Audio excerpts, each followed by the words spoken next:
Hello friends, வணக்கம். நான் first year ஸ்வீடனில் இருந்தப்போ சம்மர் சீசனில் ரொம்ப காமனாக பார்த்தது, எல்லாரும் காலில் சக்கரம் கட்டிட்டு பறந்துகிட்டு இருந்தாங்க. அதை பார்த்தப்போ எனக்கும் ஒரு ஆசை, நம்மளும் இதை ட்ரை பண்ணி பார்க்கணும் அப்படின்னு. ஆனாலும் 33 வயசு ஆயிடுச்சு.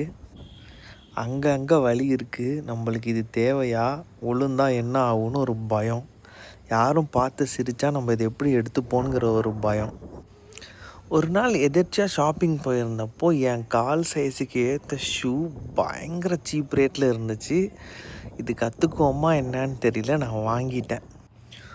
ஒரு வாரம் கழித்து ஃபஸ்ட்டு வீட்டில் ட்ரை பண்ணேன், அந்த ஷூவை போட்டு நிற்க முடியுமா அப்படின்னு.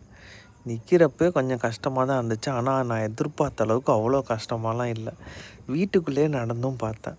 அப்புறம் கொஞ்சம் நடக்கவும் முடிஞ்சிச்சு. ஓரளவுக்கு கான்ஃபிடென்ட் வந்துச்சு நடக்கிறதுக்கு மட்டும்.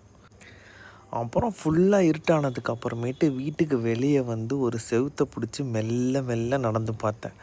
அதுவும் பண்ண முடிஞ்சிச்சு. அதுக்கப்புறமேட்டு அந்த பயத்தெல்லாம் தூக்கி போட்டுட்டு சரின்னு சொல்லி ஒரு கிரவுண்டில் மழை பெஞ்சாலும் சரி, காற்றடித்தாலும் சரி, எப்படியாச்சும் இதை கற்றுக்கிட்டே ஆகணும்னு சொல்லி நான் ஃபஸ்ட்டு ட்ரை பண்ணப்போ கண்டிப்பாக ஒரு 30-40 தடவை கீழே புதக்குன்னு விழுந்திருப்பேன். 5-6 முறை தடவை என் இடுப்பு ஒடிச்சிருப்பேன்.